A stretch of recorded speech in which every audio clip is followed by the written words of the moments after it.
एक होता है ना कि क्रिकेट में होता है आपका ऑलराउंडर। तो ऑलराउंडर को आपको कहीं भी लगा दो, वो तो क्या होता है, तो वो बैटिंग भी कर लेता है और बॉलिंग भी अच्छा कर लेता है। तो ये चीज़ आपको फॉलो होता है लुसेंट के समान ज्ञान में। ये चीज़ होता है क्या है कि इसमें इसका यदि आपको पूरे एनालिसिस किया हुआ है। ये आपको 400 कितना पेज का है,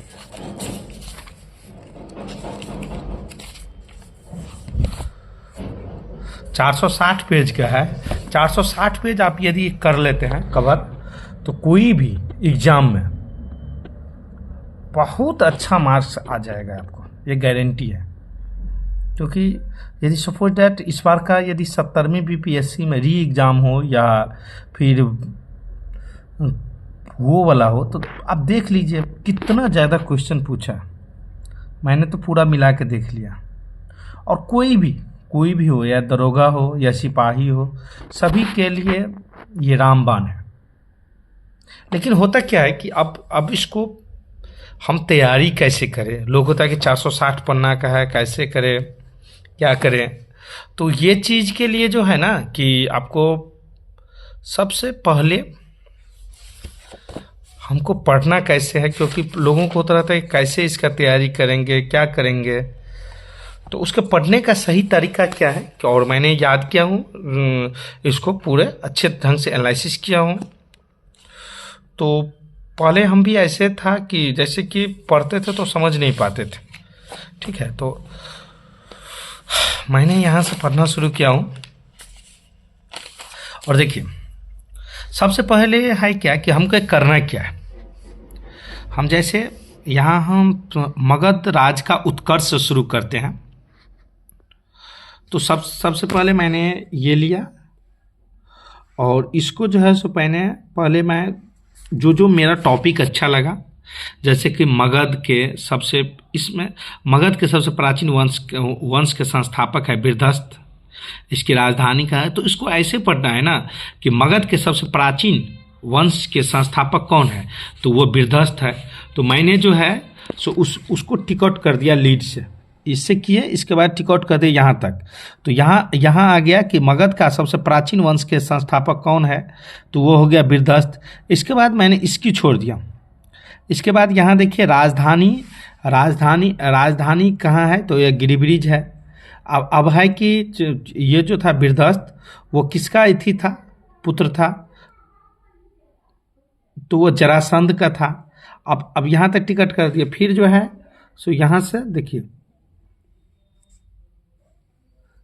मैंने वो ब्लू कलर का कर दिया। लेकिन इसके बावजूद भी मैं यदि क्या कहते हैं कलम से कर देते तो क्या होता है, तो वो पूरा पता चल जाता है कि ये कोष्टक बाय कोष्टक क्वेश्चन बन गया।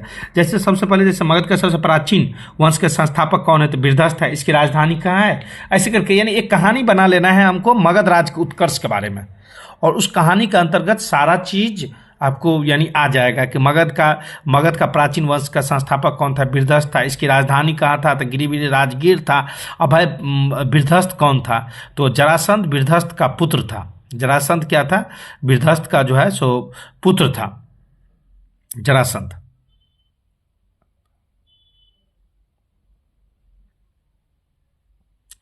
अब हर्यक वंश के संस्थापक अब समझिए, हर्यक वंश के संस्थापक जो है सो बिंबसार जो है सो गद्दी पर कब बैठा, 544 में बैठा। इस बार क्वेश्चन भी पूछा था हर्यक वंश का संस्थापक कौन है। अब है वो जो बिंबसार जो बैठा, इस बार क्वेश्चन पूछा था ये। जैसे इसके बाद जो है सो बिंबसार जो है सो किसके अनुयायी थे, जैन धर्म की बौद्ध धर्म, तो बौद्ध धर्म के अनुयायी थे। बिंबसार ने ब्रह्मदत्त को हराकर अंगराज को अपना में मिला लिया। कितना असर है, कितना अच्छा क्वेश्चन बनेगा। बिंबसार जो है सो ब्रह्मदत्त, तो उसको मैंने कलम से बना लिया कि वो एक टिकॉट हो गया।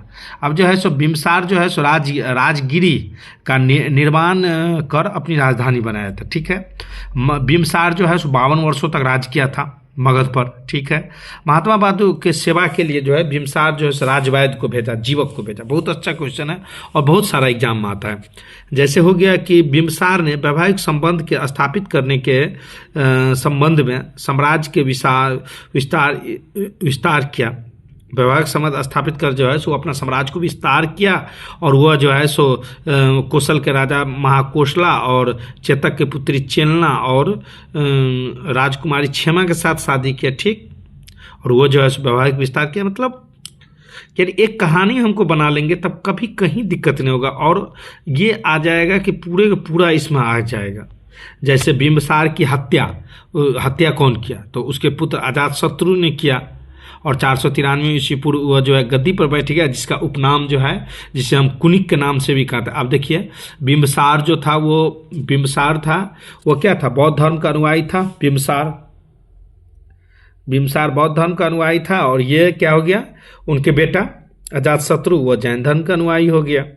अजातशत्रु जो 32 वर्ष तक ऐसे करके, फिर इसके बाद वो अच्छा नहीं था तो वो मैंने नहीं टिक आउट किया।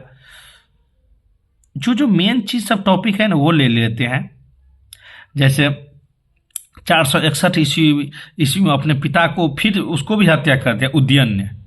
वो अपने बाप को, बिंबिसार को हत्या किया था अजातशत्रु, और बिंबिसार की हत्या उसके पुत्र अजातशत्रु किया, और अजातशत्रु को भी जो है सो हत्या कर दिया।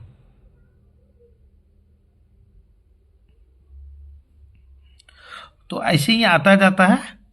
शिशुनाग का उत्तराधिकारी कौन था, तो वह कलाशोक था। अब ये ऐसे कंप्लीट हो गया मगध। अब हम क्या करेंगे, देखिए ये कंप्लीट हो गया। सबसे पहले इसको हम याद करेंगे पूरा ऐसे करके कि मगध का सबसे प्राचीन वंश बिरदस्त था, उसका राजधानी गिरिब्रिज था। जरासंध बिरदस्त का पुत्र था। हर्यक वंश के संस्थापक बिंबिसार था, वो 544 ईस्वी तक बैठा। उसके बाद जो है सो वो बौद्ध धर्म के अनुयायी था। अब बिंबिसार ने ब्रह्मदत्त को हराकर अंगराज को मगध में मिला लिया। बिंबिसार ने राजगिरी को निर्माण कर अपनी राजधानी बनाया। बिंबिसार ने मगध के में करीबन 52 वर्षों तक शासन। ऐसे करके हम ये करेंगे तो पूरा, और मन में ऐसे इसको हम एक कहानी की तरह पढ़ लेंगे। मगध का प्राचीन वंश बिरदस्त था उसका ही। और इसके बाद हम क्या करेंगे, इसको अच्छा ढंग से याद रखने के लिए हम यहाँ आ जाएंगे, फिर बना लेंगे हम ऐसे उसी का नोट सेम टू सेम। इसमें भी ऐसे के ना मगध राज का उत्कर्ष लिख दिए हैं। उसमें जो है सो मगध का सबसे प्राचीन वंश के संस्थापक बिरदस्त था, उसका गिरिब्रिज था, तथा बिरदस्त जरासंध का पुत्र हर्यक वंश के संस्थापक बिंबिसार मगध की गद्दी पर 544 ईस्वी पूर्व में बैठा था। ऐसे करके मैंने बना लिया। अजातशत्रु 32 वर्ष। अब इसको क्या हुआ कि ऐसे करके जो हम बना लिया, यहाँ तक आकर कंप्लीट हो गया, मैंने उसको छोड़ दिया। यहाँ तक आकर कंप्लीट हो गया, मैंने उसको छोड़ दिया। अब क्या करना है कि हमको जैसे कि एक सप्ताह हो जाए तो इसी तरह हम याद करते जाए। एक ही बार में नहीं बनाना है, ना ही हमें एक ही बार में ऐसे टिक आउट करना है, ऐसे रंगना नहीं है एक के बार में पूरा। जैसे जैसे हमको याद करते जाएंगे, जैसे ये हो गया। इसके बाद सिकंदर पर आए तो सिकंदर का जन्म 326 ईस्वी में हुआ था। उसका पिता फिलिप था। उसके बाद 359 ईस्वी में मकदूनिया पर शासक किया था। उसका हत्या 329 ईस्वी पूर्व कर दिया गया। सिकंदर अरस्तु के शिष्य थे। कितना अच्छा है। सिकंदर ने भारत के विजय अभियान 326 ईस्वी में प्रारंभ किया था। सिकंदर का सेनापति का नाम था शुक्ल निक्टर था। सिकंदर का मृत्यु 323 ईस्वी पूर्व बेबलीन के 33 वर्षों की अवस्था में कर दिया गया। सिकंदर का प्रिय घड़ा क्या था, बू केफला था, और उसी के नाम पर जो है सो झेलम नदी के तट पर बू केफला नामक नगर बसाया गया। बस इतना तो है। सिकंदर का इतना हो गया, मतलब कि 10 को क्वेश्चन आ गया। अब ये कंप्लीट हो गया। उसको ऐसे हम कहानी की तरह पढ़ लिए, उसको याद भी कर लिया। एक अलग तरीका मैंने सोचा हूँ, और इसको फिर मैं उसी तरह जो कहानी मैंने पढ़ा था, जो मैंने मन में बनाया था। सिकंदर का जन्म जो है सो 356 ईस्वी में हुआ था। उसका पिता फिलिप था, वो 359 ईस्वी में जो है मकदूनिया का शासक बना, और हत्या जो है सो 329 ईस्वी में कर दिया गया। हाँ, सिकंदर पर विजय अभियान 326 ईस्वी में किया गया। हाँ, और सिकंदर के सेनापति कौन था, शुक्ल निक्टर था। सिकंदर स्थल मार्ग से 325 ईस्वी पूर्व भारत से लौटे थे, और सिकंदर जो है पंजाब के शासक पोरस के साथ युद्ध किया, जिसे हम हाइपेटिज युद्ध या झेलम युद्ध के नाम से जाने जाते हैं। ऐसे करके सिकंदर के जल सेनापति का क्या नाम था, तो निर्क्यास था। प्रिय घोड़ा बुफेला था, इसके इसके बुफेकेफला के नाम पर जो है सो झेलम नदी पर नगर बसाया गया।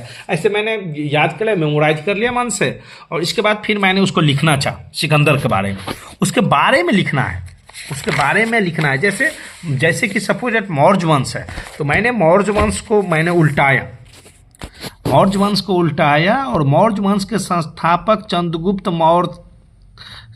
मौर्य था, जिसका जन्म 345 ईस्वी में हुआ था। तो एक बार में हो गया कि मौर्य वंश का संस्थापक चंद्रगुप्त मौर्य था, जिसका 345 ईस्वी में हुआ था। जस्टिन जो है जो चंद्रगुप्त मौर्य को सेंड्रोकॉट से मिलाया, और जिसकी पहचान जो है विलियम जोन्स से है, चंद्रगुप्त मौर्य से कराया। विशाखदत्त कृतराज मुद्रा राक्षस में चंद्रगुप्त मौर्य के लिए बिरसल शब्द का प्रयोग किया है। मैंने विशाखदत्त और मुद्रा राक्षस चंद्रगुप्त मौर्य को बिरसल शब्द का प्रयोग किया है। धनानंद को हराने के लिए चाणक्य जो है सो चंद्रगुप्त मौर्य की मदद किया था, और अर्थशास्त्र जो है सो उसका पुस्तक है।